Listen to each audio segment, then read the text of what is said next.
자, 계속해서 저희가 성경의 맥에 대해서 살펴보고 있는데요. 주제를 갖고 생각하고 있는데요. 성경의 맥의 가장 이제 중요한 핵심적인 내용 중에 하나는 구약에 누가 계시다? 그렇죠. 구약에 예수님이 계시다라는 것이 이 성경의 맥에서 가장 중요한 핵심 포인트라는 것을 여러분들이 기억해 주시길 바라요. 그래서 맥, 중요하죠. 맥을 잡아야 되는 게 중요한 것처럼 구약에 예수 그리스도께서 살아 숨쉬고 계시다라는 것을 꼭 기억해 보시기를 바랍니다. 그래서 오늘 여러분들과 함께 좀 주제는 아담이 받은 유혹에 대해서 저희들이 좀 생각을 해 보겠지만 오늘 진도를 나가기 전에 한 가지만 여러분들에게 좀 질문을 하면서 혹시 이 부분에 대해서 혹시 대답을 해 보시고자 오케이. 갑자기 성경 공부가 부흥이 되어가지고 좀 핸드아웃이 좀 부족한데 좀 몇 장 더 카피해 오니까 조금만 기다려 주시면 좋을 것 같고요. 그래서 여러분들에게 한번 질문을 한번 해봤으면 해요. 자, 이제 저희가 이제 저희 교회 일독 스케줄입니다. 아마 우리 가운데는 또 자신의 스케줄대로 구약이나 신약을 읽고 계신 분들도 계시겠지만 여러분들이 지금 일독 스케줄대로 읽고 있다면 지금 여러분들이 욥기를 읽고 계실 겁니다. 욥기를 읽고 계실 텐데 여러분들이 욥기를 읽으면서 참 많은 생각을 하게 될 거예요. 어떤 부분은 이해가 되는 부분이 있지만 어떤 부분은 이해가 돼도 하나님 왜 이렇게 일하십니까? 라고 하는 질문도 있게 되고 참 욥기라는 책은 쉬운 책은 아닌 것 같고 많은 생각을 하게 되고 많은 질문을 하게 되는데 그냥 여러분들에게 좀 질문을 하나 던진다면 저희가 이제 성경의 맥에 대해서 이제 주제를 갖고 생각해 보니까 그냥 가볍게 좀 질문해 보자면 욥기에서 욥을 통해서 우리는 예수님을 어떻게 볼 수 있을까요? 자, 우리가 지금 뭐죠? 구약을 통해서 누구를 본다? 예수님. 그렇죠. 그러면 우리가 분명히 욥기를 보면 물론 한 구절 한 구절에 예수님 이렇게는 아니겠지만 전체적으로 욥기를 봐서도 이 안에서도 누가 살아 숨쉴까요? 예수님이 살아 숨쉬고 계셔야 돼요. 안 계시면 안 돼요. 그렇다면 어떤 의미에서 욥기에 예수님이 좀 살아 숨쉬고 있다라는 좀 생각과 느낌이 들 수 있을까요? 한번 고민해 보신 적 있으세요?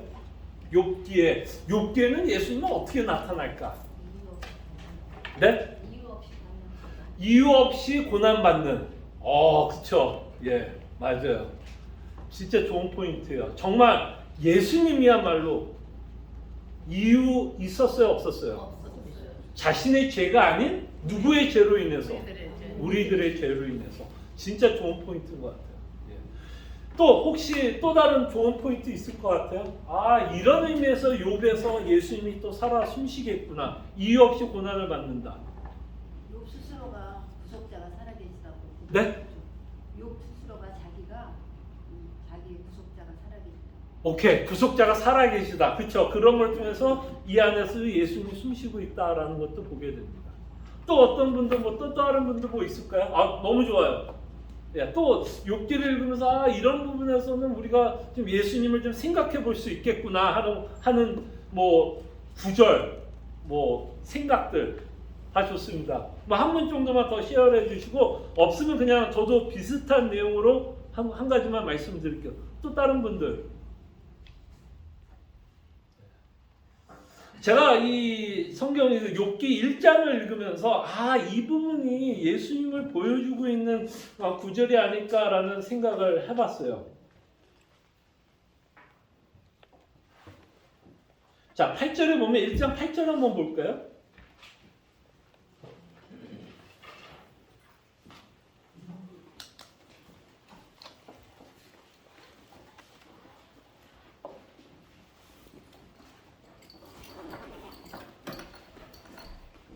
자, 1장 8절에 보면 사실 하나님과 사탄의 은밀한 대화죠. 은밀한 대화를 기록하고 있는데 하나님이 욥에 대해서 뭐라고 평가하는지가 조금 생각을 하게끔 하더라고요. 8절을 보니까 여호와께서 사탄에게 이르시되 내 종 욥을 주의하여 보았느냐? 그와 같이 온전하고 정직하여 하나님을 경외하며 악에서 떠난 자는 세상에 없느니라. 그러니까 사실 하나님이 보시기에 욥은 어떤 자예요? 어떤 자라고 좀 한 단어로 표현하면 어떤 자라고 표현하면 좋을까요? 하나님이 보시기에도 그는 참 네? 의로운 자라고 우리가 생각해 볼 수 있죠. 근데 이 욥기 전체는 뭐예요? 이 의로운 욥이 뭐를 받아요? 고난을 받고 있는 내용이죠. 거기에는 아까 좀 전에 대답한 것처럼 이렇게 의로운 자가 고난을 받는다면 이유 없이 고난을 받는 것 같이 우리가 보여줄 수 있는데 이 내용을 통해서 우리가 예수님을 볼 수 있다면 의로운 자도 뭐를 받을 수 있다라는 거예요. 고난을 받을 수 있다라는 거예요. 그걸 통해서 우리는 누구를 생각해 볼 수 있어요? 의로운 자. 이 세상에서 가장 의로웠던 자라면 예수 그리스도고 이 욥기가 의로운 자면서 고난을 받고 있는 모습을 통해서 예수님의 모습을 우리는 욥을 통해서 보게 되죠. 그러면 이제 욥과 예수님의 공통 분모가 있다면 의로운 자가 고난을 받는다는 모습을 보고 있다면 차이점도 있어야 될까요? 없어야 될까요? 차이점이 없으면 욥이 뭐가 되는 거예요? 예수님이 되는 뭐 신이 되는 존재겠죠. 그럼 차이점은 뭘까? 예수님과 욥의 가장 큰 차이점은 예수님은 우리들 죄를 위해서 그렇죠. 죄를 위해서 죽으셨고 그러니까 둘 다 의로웠지만 고난 가운데 점점 고난에 들어가면 들어갈수록 욥과 예수님의 반응이 같아요? 달라요? 다르죠. 욥은 그 안에서 이제 점점 질문을 던지고 하나님께 대한 어떤 불만, 원망, 힘듦. 그러나 예수님은 뭐야? 양같이 도살장에 끌려가는 양같이 조용히 그가 묵묵히 받아야 할 고난을 받고 있는 모습을 저희들이 보게 된다는 거죠. 그러면서 우리는 욥기를 통해서도 욥기 전체적인 그의 삶, 그러니까 한 절 한 절이 예수님을 보여준다 보면 욥기 전체적인 삶을 통해서도 우리는 누구를 다시 한번 좀 묵상해 볼 수 있어요. 예수님. 예. 그리고 정말 여러분 생각해 보세요. 여러분들의 욥기가 이렇게 고난을 받으면 억울하다는 생각하세요, 안 하세요? 하죠. 왜 이런? 근데 예수님이 고난 받는 거에 대해서 여러분 억울하다는 생각해요, 안 해요? 못했어. 근데 그 반대돼야 되는 거 아니에요, 사실은? 그렇죠.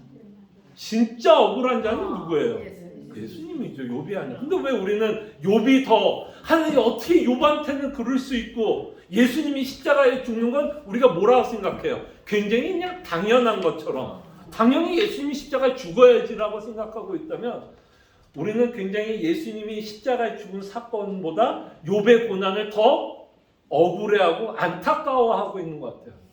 근데 진짜 억울한 분은 누구예요? 욥이에요? 예수님이에요? 예수님. 진짜 억울한 자는 예수님이죠.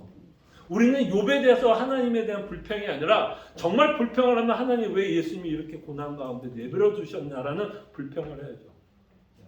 그러면 우리가 욥이 하나님께 고난을 받는 것에 대한 우리가 불평이 있어요? 없어요? 할 수 있어요? 없어요? 예수님도 고난을 받았다면 사실은 욥이 고난을 받는 그 내용에서도 우리는 사실은 불평할 수가 없어요. 왜냐하면 욥에 대한 불평을 하면 예수님이 십자가에 죽는 것도 여러분들 뭐 해야 돼요? 불평?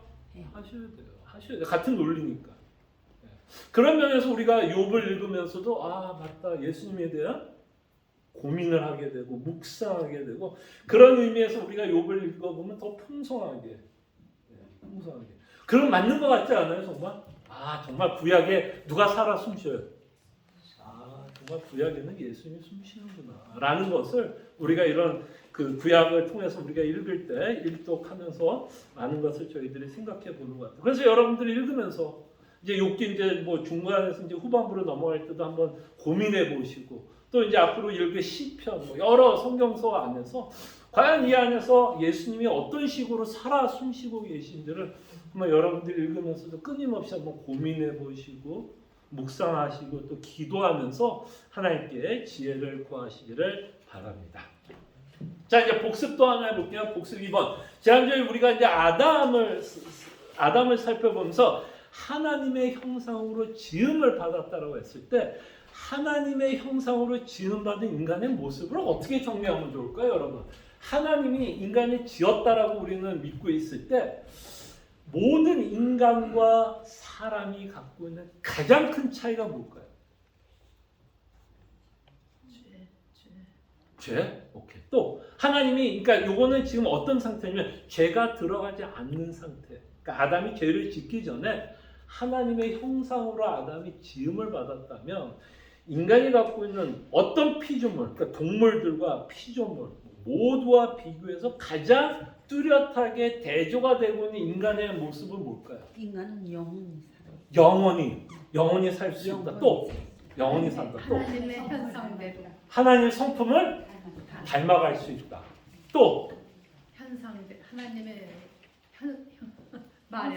형상대로 그렇죠. 하나님의 형상대로 우리가 지음을 받았을 때 이렇게 하나님의 형상으로 지음을 받은 인간이 갖고 있는 최고의 특권이 뭘까요? 여러분들이 키우는 개와 인간이 갖고 있는 최고의 특권. 생각 그렇죠. 지금 답 나왔죠. 하나님과 뭐예요? 연결. 교제예요. 교제. 진짜 교제예요. 여러분 동물은 이렇게 교육을 시키면 어느 정도 뭐를 할 수도 있게 하고 생각도 하는 것 같고 감정이 있는 것 같은 생각이 듭니다. 지난주에 제가 개 얘기했죠. 네. 개가 생각이 있는 것 같아 없는 것 같아. 개들 보면 생각이 없는 것 같지는 않죠. 뭔가 좀 생각이 있는 것 같고 어떨 때 보면 쟤 되게 똘똘하네. 그리고 때로는 이 얘 보면 감정이 있는 것 같아 없는 것 같아요. 감정이 있어요. 여러분들이 개가 감정이 있다는 걸 언제 알게 되냐면 여러분들이 개를 집에 혼자 놓고 가면 보통 개가 어떻게 하는지 알아요? 저 옛날에 개 키울 때도 집에 혼자 놓고 가면 개가 집을 다 했잖아. 다 해쳐 엉망진창으로 해놔. 그 뭐예요? 그 뭐야? 자기 감정을 표출하는 거예요. 화? 났다는 거 왜 혼자 두고 가? 그 다음에 걔 그 주인이 걔를 이뻐하고 막 이렇게 쓰다 놓으면 걔가 어떡하죠? 꼬리 막 흔들어. 그 뭐 하는 거야? 무슨 감정을 표출하는 거야? 기쁘다는 거죠. 주인이 자기를 귀여워하니까. 그러니까 동물도 보면 뭔가 감정은 없는 것 같지는 않고 뭔가 있는 것 같아요. 그 다음에 동물도 교육시키면 말 지키게 할 수 있어요? 없어요?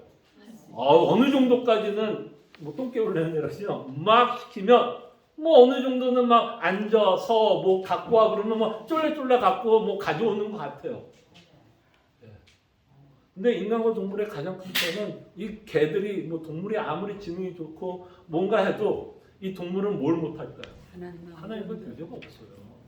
이건 정말 여러분 인간만이 갖고 있는 최고의 특권입니다. 여러분들은 하나님과 교제할 수 있어요. 이 교제한다라는 말에는 어떤 의미가 들까요? 여러분 누군가 교제한다 그러면 여러분들과 제가 교제를 한다 그러면 여러분들은 저에 대해서 아는 게 있을까요? 없을까요? 없어요? 굉장히 자신이 없으세요. 당연히 자 여러분 누군가를 사귄 자 남녀 관계를 한번 생각해도 여러분들은 한 30년 한 60년 전에 연애했던 거 기억해 보세요. 아니 뭐 너무 까마득해서 기억도 안 나겠지만 여러분 연애할 때 누구랑 사귈 때 사실 뭐예요? 자 사귀었다. 오늘 데이트하러 나가려고 그래. 오늘 데이트 여러분 이제 데이트하러 나가려고 그런다. 이제 여기 계신 남자분들 이제 여러분 이제 부인 될 사람들 데이트하러 나가면 자 부인하고 데이트한다 그러면 이제 음식점을 간다 그러면 보통 여러분 어떻게 정할 것 같아요? 음식점. 내가 사랑하는 저기 이제 여자친구가 이제 음식점을 갈 거예요.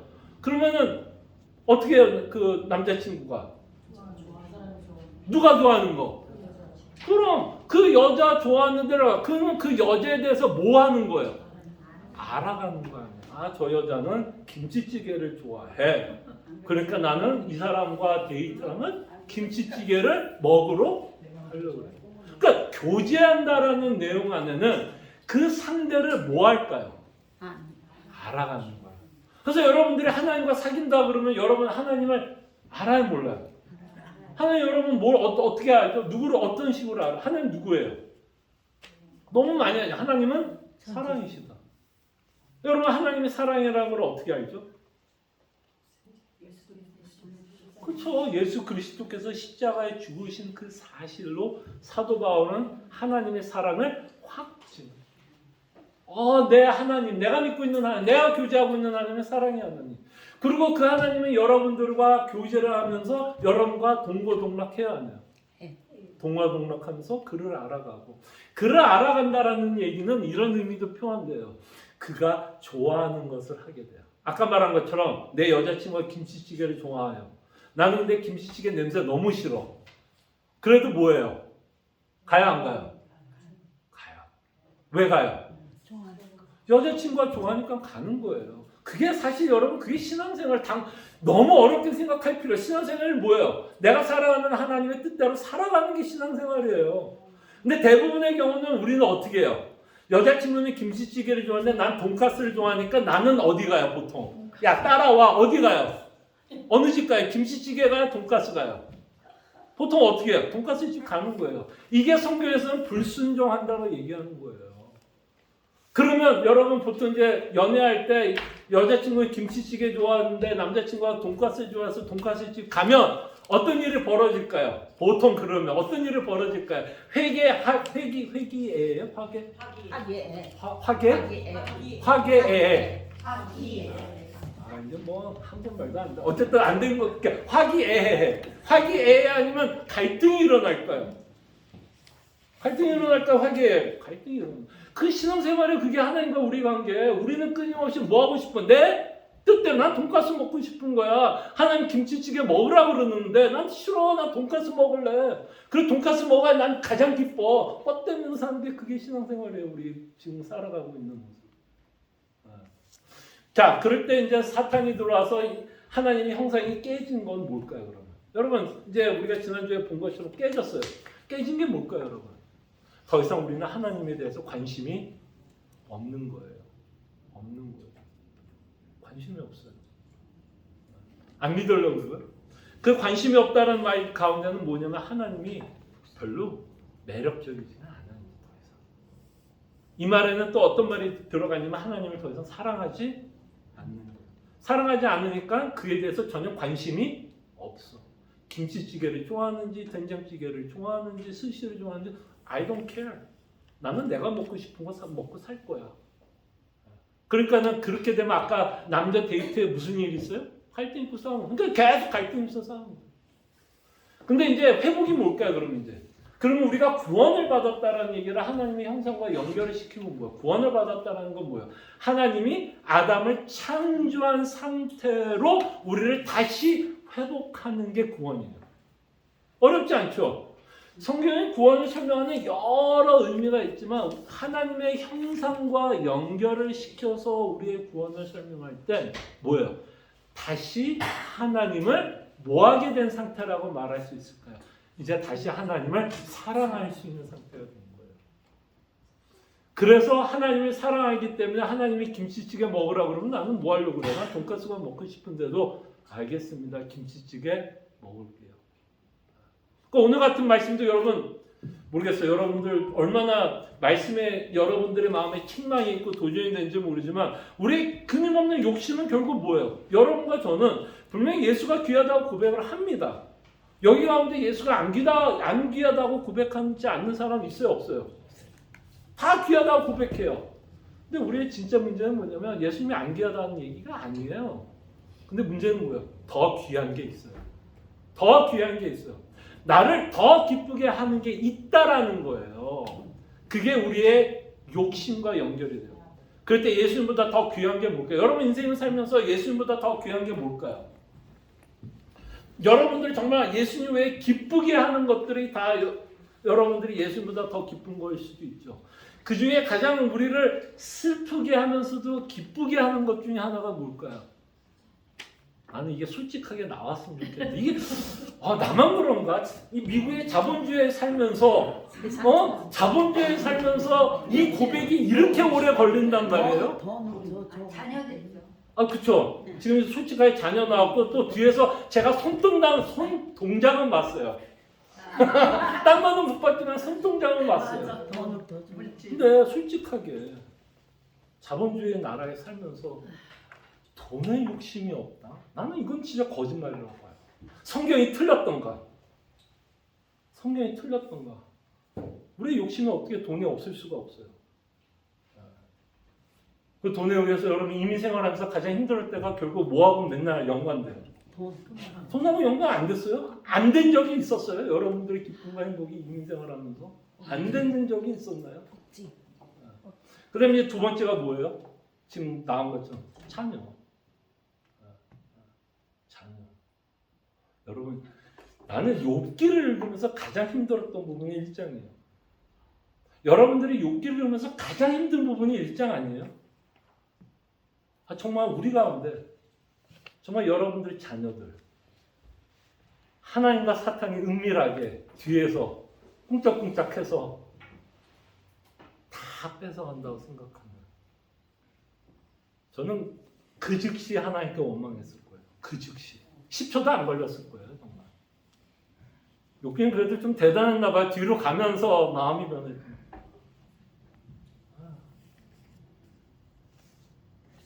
정말 우리가 솔직하다면 그게 뭐 자녀가 아니고 돈이 아닐 수도 있어요. 아니라면 뭐 아닌 거겠지만 그렇지만 그 안에는 우리의 계획도 들어갈 수 있죠. 하나님의 뜻보다는 내 계획이 언제나 더 중요하고 내 계획대로 되는 게 더 기쁘다라고 생각하면 오늘 찬송가 부르는 것처럼 예수보다 더 뭐가 더 귀한 거예요? 내 계획. 내 계획이 이루어지는 것이 더 귀하게 생각할 수도 있죠. 그 다음에 이제 연세가 들면 가장 귀한 게 뭘까? 이제 솔직하게 연세가 들면 들수록 가장 귀한 건 건강이죠.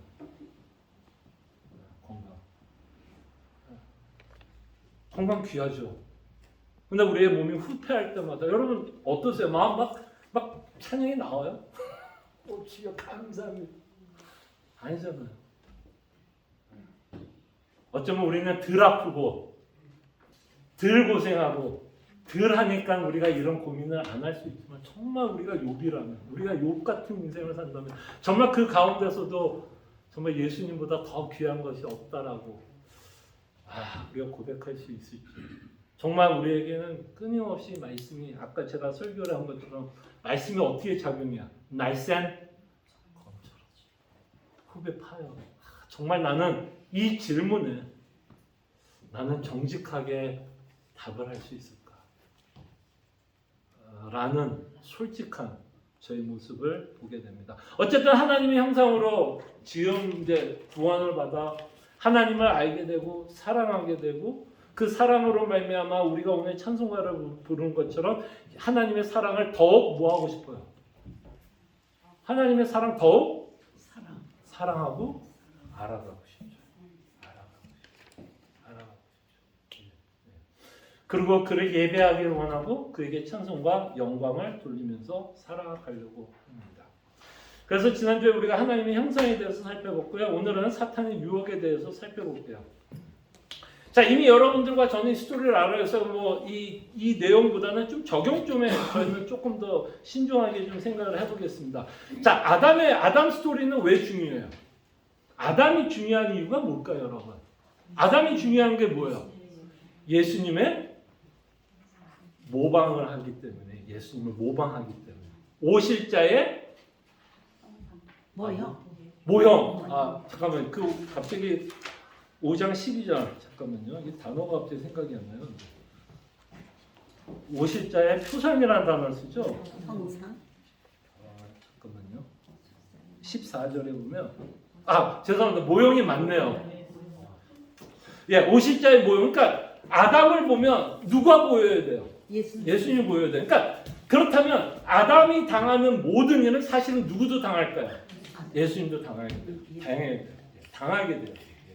자, 그럴 때 이제 아담이 로마서 5장 14절을 통해서 오실자의 모형이라면 아담이 가장 중요했던 그 스토리 중에 하나가 아담이 뭐를 당하죠? 유혹을 당하고 있는 내용을 보게 됩니다. 그게 이제 창세기 3장 1절에서 6절 말씀이에요. 사탄의 유혹을 받습니다. 뱀의 유혹을 받아요. 그 뱀이 이제 그 유사점에 보면 시번의 유사점 계시록 20장 2절에 보면 용을 잡으니 곧 옛뱀이여 마귀여 사탄이라 잡아서 1000년 동안 결박하여. 그러니까 창세기에는 그 3장에 나왔던 뱀이 누구예요, 사실은? 사탄. 예, 사탄 마귀라는 사실을 우리는 보게 됩니다. 그래서 사탄에게 마귀에게 아담은 유혹을 받습니다. 만약에 아담이 사탄의 유혹을 받았다면 누구도 유혹을 받을까요? 예수님이 유혹을 받습니다. 자, 그럴 때 예수님이 유혹을 받는 이유가 있어요. 아담이 뭐 했기 때문에 예수님이 아담을 대신하여 유혹을 받게 되나요? 실패했기 때문에. 자, 유사점은 뭐야? 아담과 예수님의 시험에 관한 유사점을 둘 다 아담과 예수님이 둘 다 시험을 받았다라는 거예요. 그리고 시험을 했던 대상이라 시험을 했던 대상이 말이 되는 시험을 했던 대상도 아담과 예수님이 같아요, 달라요? 다 같아요. 누구였다고요? 사탄, 뱀, 마귀였다라는 사실을 보게 되는 유사점이에요. 근데 이제 차이점이 있을까 없을까? 아까 제가 이제 욥기에 대해서도 말한 것처럼 욥기에는 분명히 예수님과 뭐가 있어요? 유사점이 있어요. 근데 당연히 거기에는 또 뭐가 있어야 돼요? 차이점이 있어야 돼요. 아담과 예수님은 분명히 유사점이 있어요. 시험을 받았고 시험을 했던 대상도 마귀였고 사탄이었다는 걸 보지만 차이점이 있다면 뭘까요? 예수님은 유혹에 시험에 넘어가지 않았다는 거예요. 이게 굉장히 중요하다라는 것을 우리는 보게 됩니다. 그러니까 다시 말씀드리면 예수님이 어떤 삶을 살게 되냐면 아담이 뭐 했기 때문에? 실패했기 때문에 다시 한번 예수님이 아담과 그의 모든 후손들을 대표해서 시험을 받고 있는 내용을 저희들이 보게 됩니다. 그래서 4번을 넘어갈게요. 예수님이 시험 마태복음 4장 1절 그때 예수께서 성령에게 이끌어 마귀에게 시험을 받으러 광야로 가사. 자, 예수님은 이제 여기가 이제 주점이 여기. 예수님이 마귀에게 시험을 당한 건 하나님의 뭐라고 표현하면 좋을까요? 이거 보면 뭐예요? 하나님이 뭐라고 표현할 수밖에 없어요. 하나님의 허용하심이라고 볼 수밖에 없죠. 아니 누가 이렇게 써 있어요 지금? 누가 했다고 써 있어요? 예수님 누가 이끌어요? 네. 그때 예수께서 성령에게 이끌어 마귀에게 시험을 받으러 광야로 가사. 그러니까 이 사건은 예수님의 시험은 굉장히 고의적으로 예수님이 시험을 당하고 있다라는 것을 보게 되고 하나님의 손길 안에 하나님의 허용 가운데 예수님이 지금 시험을 당하고 있는 내용을 기록하고 있게 됩니다. 시험의 내용은 세 가지였어요. 시험의 내용은 세 가지인데 B, C, D로 나눠서 저희가 생각해 보겠습니다. 마태복음 4장 3절 4절을 보면 시험하는 자가 예수께 나와서 이르되 내가 만일 하나님의 아들이어든 명하여 이 돌들로 떡덩이가 되게 하라. 예수께서 대답하여 이르시되 기록되었으되 사람이 떡으로만 살 것이 아니요 하나님의 입으로부터 나오는 모든 말씀으로 살 것이니라. 그래서 그의 뭐를 시험한 걸까요? 예수님이 어떤 연약한 인간의 육신을 갖고 있는 그의 정욕을 시험하고 있는 것을 보게 되죠. 이 정욕에 넘어갔던 가장 대표적인 인물 중에 하나가 누구였죠? 이 배고파서 자신이 갖고 있던 모든 특권을 잃어버렸던 슬픈 형의 이야기. 에서, 그죠? 예. 장자의 특권을 다 갖고 있던 에서는 배고픔 때문에 자신의 장자의 특권을 야곱에게 뺏기는 현장을 보게 됩니다. 그래서 예수님이 갖고 있던 어떤 연약한 인간이 갖고 있는 어떤 연약한 그 정욕을 사탄이 이용해서 어기게끔 하고 있는 유혹을 펼치고 있는 것을 보게 됩니다. 그럴 때 사람이 사는 이유가 뭐예요? 사람은 떡으로 사는 자들이 아니라 하나님의 말씀. 그럴 때 이 말씀이 우리에게 주는 가장 큰 위로가 뭘까요? 사람이 떡으로 필요해요? 필요 없어요? 진짜 여러분 떡 없이 살 수 있어요. 이 떡이 상징하고 있는 내용이 많잖아요. 정말 우리가 떡 없이 살 수 있어요? 없어요? 살 수 없어요. 근데 왜 신명기에서는 그 광야에서 떡으로 사는 자들이 아니라 하나님의 입으로 나오는 모든 말씀으로 산다고 얘기할까요? 광야에서는 더더욱 절실하게 떡이 필요하잖아요. 이거 신명기에서 인용하고 있는 구절이에요. 자, 광야에 있으면 떡이 더 필요하지 않아요? 당연히 필요하죠. 근데 하나님의 말씀으로 산다고 얘기합니다. 이게 뭘 상징하는 것 같아요? 하나님의 말씀으로 산다라는 거. 이 말은 좀 말씀에 순종함으로써 우리가 구원을 받는. 그렇죠. 말씀으로 순종을 해서 구원을 받는다는 내용도 있고요. 이 본문에서 우리가 생각해 볼 수 있는 건 뭐냐면 하나님이 우리가 이 땅에 살아가면서 필요한 것들을 공급해 주신다는 거예요. 왜냐하면 하나님의 말씀 가운데 끊임없이 내가 내 인생을 책임지겠다라는 하나님의 말씀이 사실 신명기를 통해서 말씀하고 있다라는 것을 우리는 보게 됩니다. 우리가 욕심을 부리는 건 아까 설교를 통해서 말한 것처럼 우리가 욕심을 왜 부려요? 욕심을 부리는 이유가 뭘까요? 여러분 안식일 날 그 만나 어떻게 하라고 그랬어요? 거두지 말라고 그래요. 예. 하나님께서 프로바이드를 해주실 거니까. 근데 거기에 대해서 더 많이 걷어지는 자가 있었어요, 없었어요? 있었어요. 그 이유가 뭐라고 생각해요? 뭐 때문에 그 욕심인데 결국 뭐에 대한 욕심이 뭐가 불안정했기 때문에 불안했기 때문에 욕심을 부리는 거예요. 하나님이 프로바이드 안 할 것 같은 생각이 들어서 결국은 야 이거 하나님께서 안 주면 나 그 다음에 죽으니까 그냥 왕창 그러다 다 썩어버리는. 그러니까 우리의 욕심이 얼마나 무서운 것을 보게 됩니다. 자, 마태복음 4장 5절 7절 이에 마귀가 예수를 거룩한 성을 데려다가 성전 꼭대기에 세우고 이르되 내가 만일 하나님의 아들이거든 뛰어내리라 기록되었으되 그가 너를 위하여 그의 사자들을 명하시리니 그들이 손을 너를 받들어 발이 돌에 부딪히지 않게 하리로다 하였느니라. 예수께서 이르시되 기록되었으되 주 너의 하나님을 시험하지 말라라고 말씀을 하고 있는 것을 보게 되고요. 마지막으로 시험의 내용은 마귀가 또 그를 데리고 지극히 높은 산으로 가서 천하만국과 그 영광을 보여 이르되 만일 내가 엎드려 경배하면 이 모든 것을 내가 주리라. 이에 예수께서 말씀하시되 사탄아 물러가라 기록되었을 때 주 너의 하나님께 경배하고 다만 그를 섬기라 하였느니라. 자, 디번의 내용은 좀 제가 조금 더 다루고 싶네요. 디번은 뭐예요? 디번의 사탄의 유혹은 가장 무서운 유혹이었던 것 같아요. 자, 이 사탄이 뭐를 주겠다는 거죠? 예수님에게 뭐를 주겠다고 약속을 해요? 나라를 주겠다. 또는 가서 천하만국과 영광을 보이르되 내게 엎드려 경배함이 모든 것, 이 나라, 그러니까 땅에 있는 모든 영광을 주겠다라고 말씀합니다. 자, 이게 예수님의 사역과 가장 반하는 게 뭘까요, 여러분? 모든 영광을 주겠다라고 하는 이 사탄의 유혹이 가장 예수님의 사역과 반하는 게 뭐예요? 반대되는 게 뭘까요? 예수님은 이 땅에 그렇죠? 하나님이 영광을 받아야 되는데 자, 사역에 관해서 한번 생각해 보세요. 자, 예수님이 이 땅에 영광을 받으러 온 거예요? 죽으러 오신 거예요? 죽으러 온 거예요. 사실 십자가를 짊어지게 오신 거지 영광을 받기 위해서 오신 게 아니야. 만약에 이제 그럴 리가 없겠지만 만약에 예수님이 이 말씀대로 사탄이 말한 것처럼 사탄에게 경배를 하고 이 땅에 영광을 받게 되면 이게 말이 안 되는 것, 물론 사탄에게 예수님이 경배할 이유도 없고 무릎도 안 꿇겠지만 만약에 그렇다면 가장 큰 문제가 뭘까? 이 유혹에 예수님이 넘어가면 예수님이 이미 영광을 받아버리면 여러분과 저에게는 영원히 구원이 없어요. 왜냐하면 우리의 구원은 어디서로 시작하니까?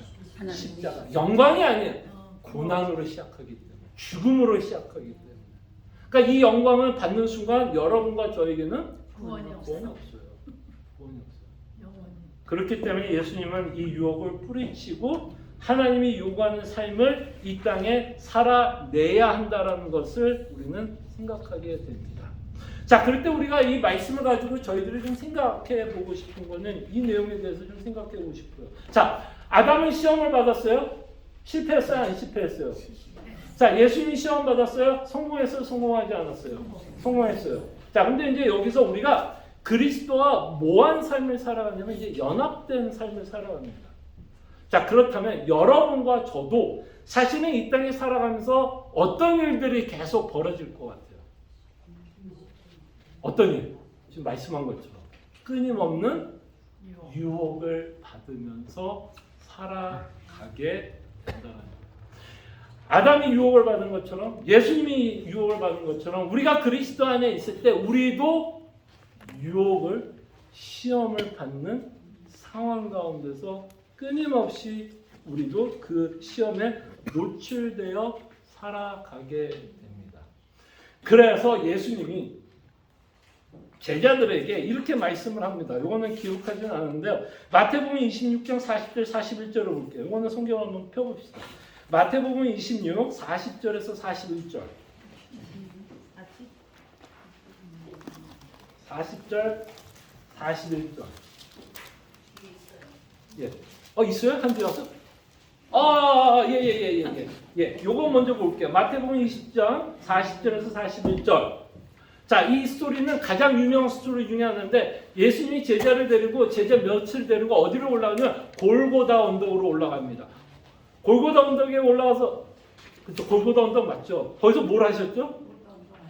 겟세마네. 완전 단어도 헷갈려. 이거 좀 편집. 자, 겟세마네 언덕도로 가서 제자들과 했던 일 중에 가장 중요했던 일이 뭐죠? 기도했어요. 자, 예수님이 땀이 피가 되도록 기도할 때 제자들은 뭐 했죠? 잤어요. 쿨쿨 잤어요. 쿨쿨 잤어요. 자, 이렇게 쿨쿨 자고 있는 제자들에게 예수님이 하셨던 말이 우리에게 좀 가슴에 좀 새겼으면 합니다. 자, 그럴 때 예수님이 제자들에게 뭐라고 말씀하냐면 제자들에게 오사 자고 있었어요. 제자들에게 오사 그 자는 것을 보시고 베드로에게 말씀하시되 너희가 나와 함께 한 시간도 이렇게 깨어 있을 수 없더냐. 그래서 뭐라고 말씀해요? 이게 이제 우리가 오늘은 시험에 대해서 생각해 보려고 하는 구절. 시험에 들지 않게 깨어 기도하라. 마음에는 원유로되 육신이 약하도다. 그러니까 우리의 삶이 여러분들과 제가 크리스천의 삶으로서 예수님과 연합된 삶이 끊임없이 우리 인생 가운데서도 뭐가 있다? 여러분과 저 인생에도 끊임없이 시험이 있을 거고 그 시험을 뭐 하라는 거예요? 예수님을 대비하라라고 말씀하고 있고 그 대비하라고 했을 때 그 대비하라는 그 내용이 뭐야? 결국 뭐 하라는 거야? 하나님 앞에 기도하라는 거야. 그래서 여러분들이 잘 아는 예수님이 제자들에게 기도의 내용을 가르친 적이 있어요, 없어요? 그럼 우리는 뭐라고 부르죠? 예수님이 제자들에게 가르쳤던 기도를 우리는 그냥 평상시 뭐라고 불러요? 주 기도문이라고 부릅니다. 그 주 기도문에서 여러분들과 함께 생각해 보려고 하는 건 하이데베르그 127번 여섯 번째 강구의 내용을 잠깐만 살펴볼까요? 여섯 번째 강구의 의미는 무엇입니까? 그래서 예수님이 제자들에게 이미 이 내용을 가르쳤어요, 안 가르쳤어요? 이미 가르쳤던 내용인 것을 보게 됩니다. 그래서 여섯 번째 강구의 의미는 무엇입니까? 그때 여섯 번째 내용이 뭐야? 우리를 시험에 들게 하지 마옵시고 다만 악에서 구하소서. 이 기도를 하라는 얘기예요. 이 기도를 하라는 이유는 뭘까요? 여러분과 제가 시험을 당하는 일이 벌어질 거기 때문에. 그랬을 때 이 하이데베르크에서는 이 우리를 시험에 들게 하지 마옵시고라고 하는 이 기도의 내용에는 어떤 내용이 품어져 있는지를 이렇게 설명합니다. 자, 다시 한번 읽습니다. 우리를 시험에 들게 하지 마옵시고 다만 악에서 구하옵소서라는 기도의 의미는 다음과 같습니다. 우리 자신이 너무나 미약하여서 잠시라도 스스로 우리를 지킬 수 없다라는 거예요. 그러니까 사실 여러분 생각해 보세요. 여러분들이 욕심 이기기 쉽다 어렵다? 어렵다. 그만큼 우리가 연약하다는 거예요. 욕심 앞에서 우리가 얼마나 쉽게 무너지고 내가 욕심이 있을 때 얼마나 그 일을 잘 변명하고 정당하며 합리화하면서 내 욕심을 표출할 때가 굉장히 많은 우리의 모습을 보게 됩니다. 우리는 미혹합니다. 미약해요. 세상 앞에서 굉장히 미약한 모습을 저희들은 보이게 돼요. 우리 자신이 너무 미약하여서 잠시라도 스스로 우리를 지킬 수 없습니다. 자, 이 하이데베르크에서 말씀하는 내용이 맞다면 여기서 우리는 또 하나의 적용을 하게 됩니다. 여러분들이 지금까지 믿음을 지키고 살아왔다면 누가 지킨 거라고 얘기할 수밖에 없을 거예요. 하나님 지켜주신 거예요. 정말 여러분 하나님이 지켜주지 않았다면 지금까지 여러분과 저희 믿음 이미 다 깨졌어요. 날아갔어요. 어떤 이유로든 우리는 우리의 믿음을 잃어버리게 됐을 겁니다. 그래서 우리 자신이 너무 미약해서 잠시라도 스스로 우리를 지킬 수 없습니다. 그래서 시험에 들게 하지 마옵시라고 했을 때 내가 누구인지를 인정하지 않는 거예요. 우리는 뭐하다? 죄인 있고 또 하나 우리는 연약하다. 연약하기에 우리가 하나님 앞에 뭘 하는 거예요? 뭐 하는 거예요? 주님 지켜주세요. 내 욕심 지켜주세요. 내 욕심으로부터 내 믿음을 지켜주세요. 나는 내 자신을 너무나 잘 속입니다. 너무나 합리화 잘하고 정당화 잘하고 변명을 잘해서 나는 이게 욕심인지 아닌지도 헷갈릴 때가 참 많습니다. 때로는 하나님 앞에 기도하는 게 정말 내가 필요해서 기도하는 것 같지만 알고 봤더니 그 필요도 뭐였다? 내 욕심이었다는 걸 깨닫게 되는 순간들을 보게 되는 것 같아요. 그래서 우리는 끊임없이 우리의 연약한 우리의 믿음, 우리의 연약한 모습 가운데 하나님 앞에 기도할 수밖에 없고 지켜달라고 기도를 하게 됩니다. 그런데 우리의 원수들, 마귀와 세상과 우리의 육체가 끊임없이 우리를 공격한다는 거예요. 마귀는 아담을 뭐 했죠? 뭘로 했어요? 마귀가 갖고 있는 최고의 무기는 뭐였을까요? 아담에게도 그렇고 예수님에게도 그랬고 다 뭐예요? 마귀가 갖고 있는 최고의 무기는 뭐였어? 다 속인 거예요. 속인 거예요. 속인 거. 예수님도 속이려고 했고 마귀는 아담을 속였어요. 속이는 거, 속이는 거. 그래서 끊임없이 사탄은 여러분들을 속여요. 뭐라고 여러분들을 속일까요, 여러분? 미국에 살면서 여러분들을 가장 속이는 것 중에 하나가 뭐예요? 아까 이제 돈과 연결을 시키면 마치 돈이 없으면 내 인생 끝납니다. 그리고 또 하나 참 이거는 우리가 하면서 참 우리는 누군가를 평가할 때 그분이 갖고 있는 재물로도 사람을 평가할 때가 있어요, 없어요? 있어요. 근데 여러분 이거 그러니까 야고보서 한번 볼까요? 야고보서에 보면 이 차별에 대해서 야고보서에 보면 이런 말을 해요. 잠시만요, 제가 찾아봐야 돼요.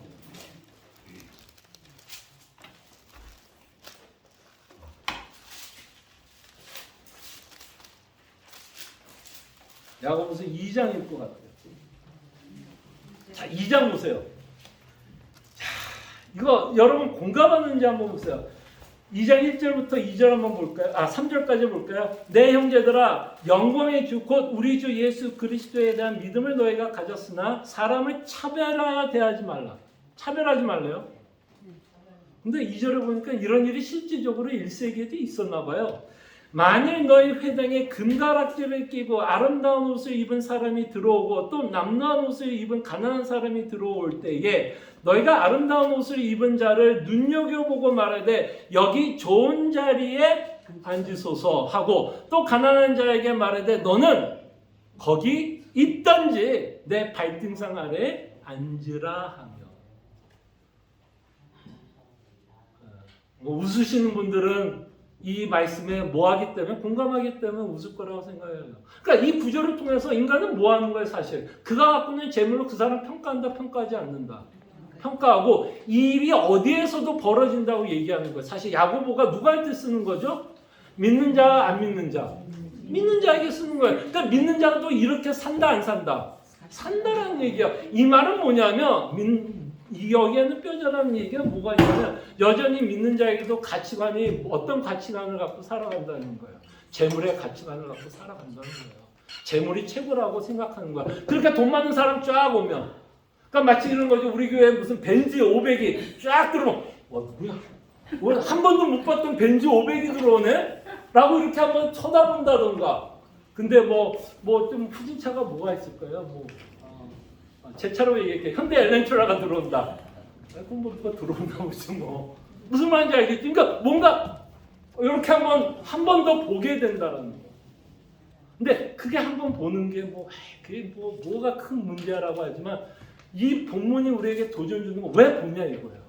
왜 그게 더 신경 쓰이냐 이거야. 그 안에는 우리 안에 뭐가 있어? 우리의 가치관. 세상을 향한 가치관. 여전히 믿는 자들도 세상을 향한 가치관. 그거에 대해서 사탄은 뭐 한다? 공격하면 어떤 식으로 공격하는 거예요? 사탄이 총 쏴요?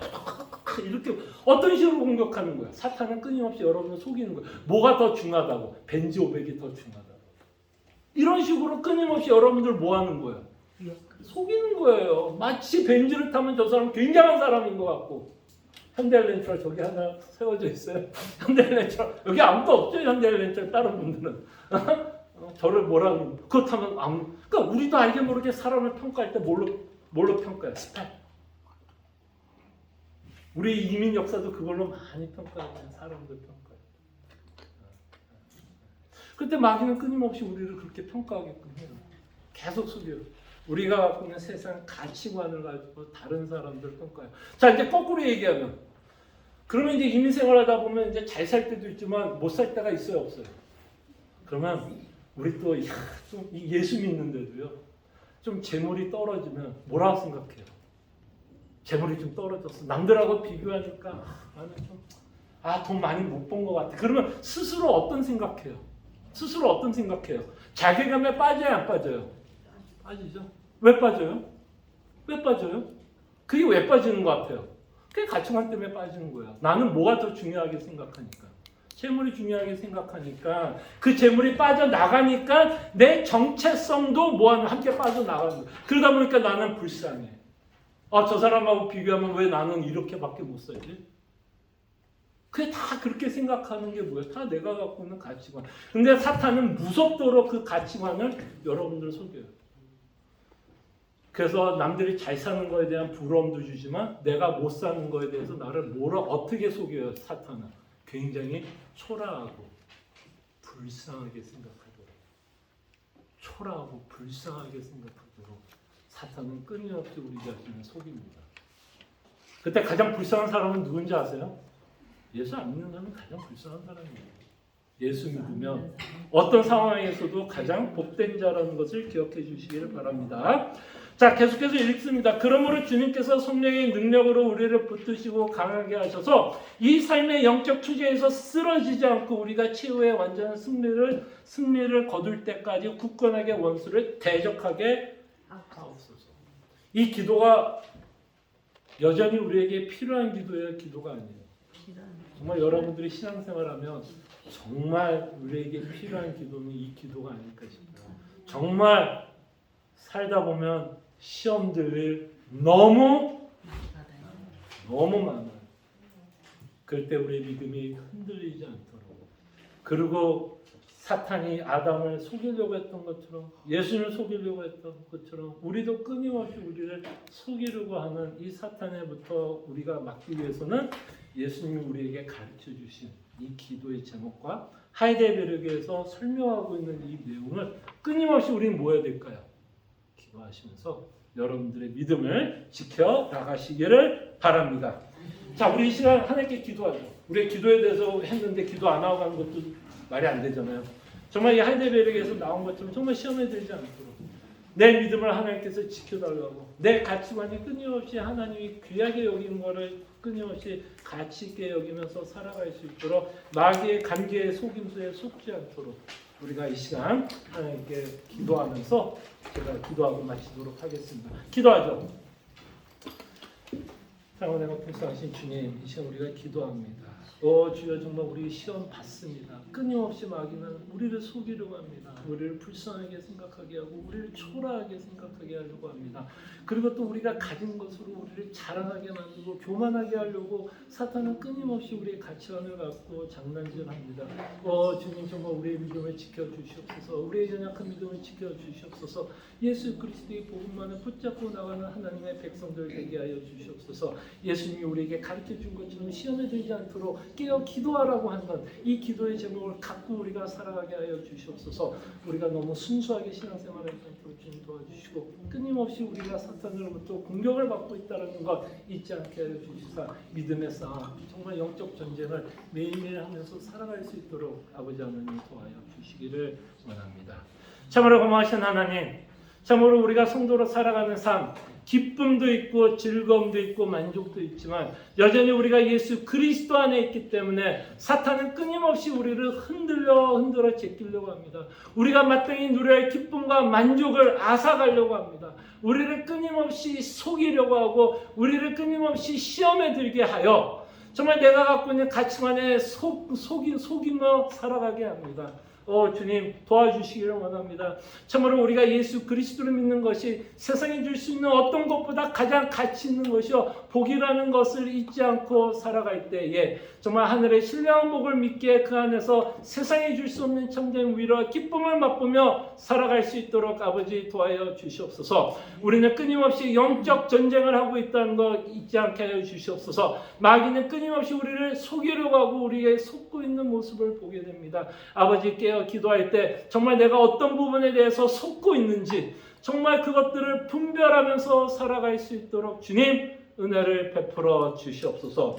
예수님께서 이 기도의 제목을 주신 것 너무나 감사하고 또 이 기도라고 하는 놀라운 무기를 우리에게 주신 것 너무나 감사하오니 이 무기를 10분 활용하면서 영적 전쟁에 승리하며 주님이 원하는 삶을 살아갈 수 있도록 주님 은혜를 베풀어 주시옵소서. 감사하고 살아계신 예수 그리스도의 이름으로 기도합니다. 아멘. 수고하셨습니다. 감사합니다.